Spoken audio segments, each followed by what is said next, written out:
سڵاتان لێبێت وەم کاتتان باش بینەرانی خۆشەویستی تەلەڤیزیۆنی کۆمەڵە بە یارمەتی هاوڕێیانی هاوکارم لەگەڵتانم بۆ پێشکەشکردنی گەشتی هەواڵەکانی سەر لە بەیانی ڕۆژی هەینی سەرەتا سەردێڕی گرنگترین هەواڵەکان. بەردەوامی دەست بەسەرکران و ناڕوونی چارەنووسی 15 هاوڵاتی خەڵکی شاری ئیلام، گیانبەخکردنی خوێندکارێکی خەڵکی شاری بانە لە خۆپیشاندانی ناڕازیان لە شاری تاران، بەکارهێنانی ژمارەیەک گازی نەناسراو دژ بە خەڵکی ناڕازی لە خۆپیشاندانەکانی مانگی ڕابردوودا، پەسەندکرانی تەحریمەکانی یەکێتی ئوروپا بۆ سەر کۆماری ئیسلامی و لە سێدارەدانی 8 بەندکراو لە زیندانەکانی ڕژیمی کۆماری ئیسلامی.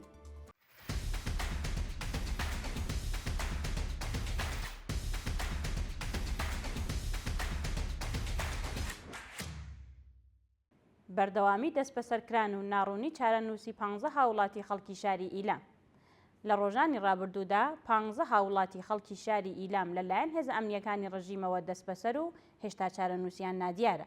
بەپێی راپۆرتی گەیشتوو ئەو هاوڵاتیانە بە ناوەکانی مهێرداد حەسەنوەند، هابیل بەیگ محەممەدی، حەمید چراغی، سامان پاکڕەوان، زاهد زارعی، جەعفەر مەحموودی، حسێن مەحموودی، سەعید یاسمی، حەسەن خوشڕوو، مهێرداد نەسیری، مجتەبا حاجیان، فەرزانە سەیدی، محەممەد ڕەزا شەهبازی، زەهرا نەزەری و کیان نگەهدار لە ڕێکەوتی 20 بەفرانبار تاکو 26 بەفرانبار لەلایەن هێزەکانی ئیدارەی ئیطلاعاتی ڕژیمەوە دەست بەسەر و ڕەوانەی گرتوخانەکانی ناوەندە ئەمنیەکان کراون.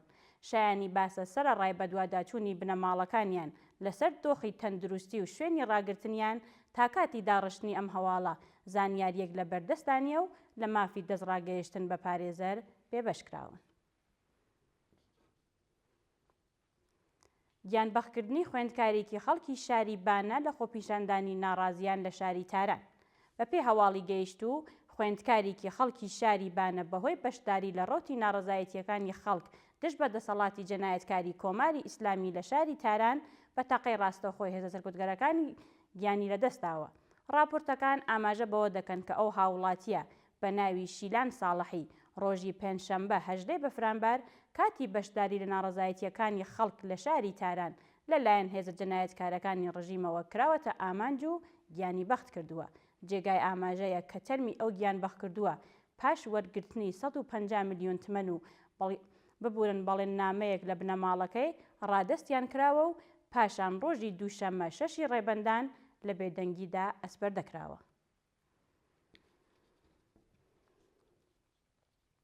ناڕەزایەتی کرێکارانی لەسەر کار دەرکراوی شێرکەتی سامان کاشی بروجێرد.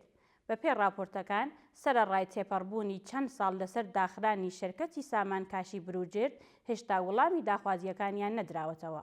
سەرچاوە ئاگادارەکان ئاماژە بەوە دەکەن کە لە نێوان ساڵەکانی 1392 هەتاوی تاکو 96 لانی کەم 75 کرێکاری ئەو شێرکەتە بە بیانووی نەبوونی داهات لەلایەنە کارفەرماکانەوە دەرکراون و نەک تەنیا حەقدەسە دواخراوەکانیان پێنەدراون بەڵکو هەڕەشەیان لێکراوە کە لە ئەگەری کۆبوونەوەدا دۆسییان بۆ ساز دەکرێت. شایانی باسە کرێکارانی لەسەر کار دەرکراو ئاماژە بەوە دەکەن کە سەرەڕای حوکمی قەزایی بۆ دەست بەسەرداگرتنی ژمارەیەک لە کەلوپەلەکانی ئەو شێرکەتە بەهۆی بەکردەوە دەرنەهاتنی حوکمەکە هێشتا داخوازیە دواخراوەکانیان پێنەدراوە.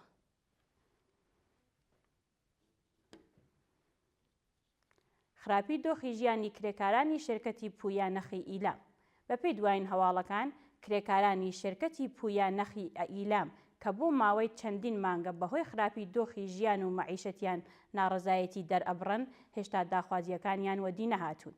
بەپێی راپۆرتەکان کرێکارانی ئەو شێرکەتە کە بۆ ماوەی زیاتر لە چەند مانگە لەلایەن بەرپرسی ئەو شێرکەتەوە لەسەر کارەکانیان دەرکراون و شێرکەتەکە داخراوە ئاماژە بەوە دەکەن کە نەک تەنیا حەقدەست و مەزایە دواخراوەکانیان پێنەدراون بەڵکو تەنانەت بۆ ماوەی چەند مانگی بەردەوام بیمەکانیان پەرداخ نەکراون و ئێستا کێشەیەکی زۆریان بۆ سازکراوە.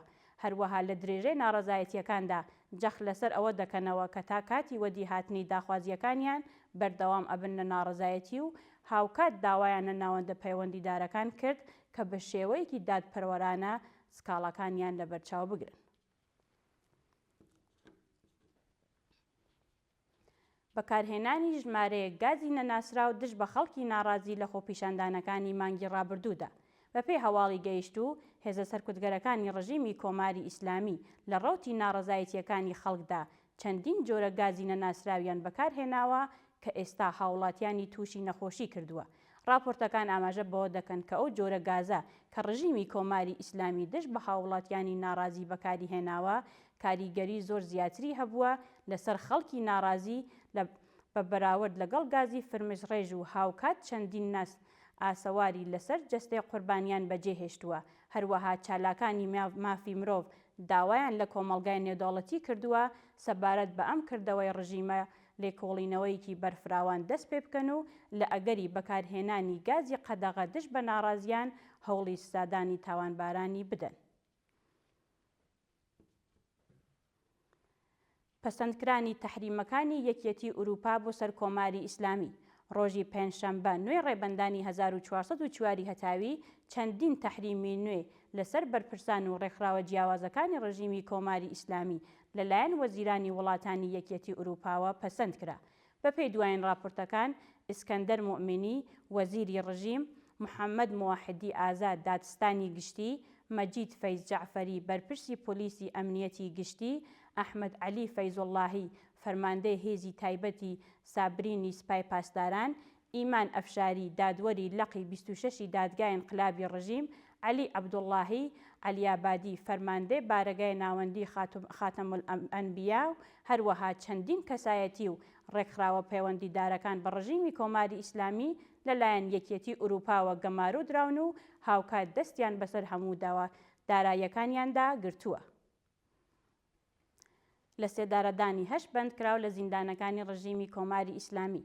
لە ڕۆژانی ڕابردوودا 8 بەندکراو لە زیندانەکانی ڕژیمی کۆماری ئیسلامی بە تۆمەتی کوشتنی بە ئەنقەست و پەیوەندیدار بە مادە هۆشبەرەکان لە سێدارە دراون.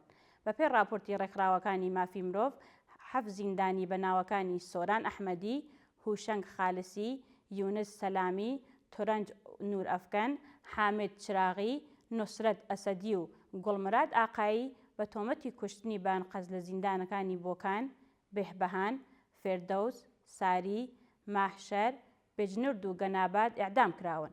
هەروەها بەندکراوێکی دیکە بە ناوی یاسر باباکوهی بە تۆمەتی پەیوەندیدار بە مادە هۆشبەرەکان لە زیندانی تایبەت لە سێدارە دراوە. بینەرانی عەزیز و خۆشەویست، هەواڵەکانتان پێشکەش کرا. کات و ساتێکی خۆش بۆ هەموو لایەکتان.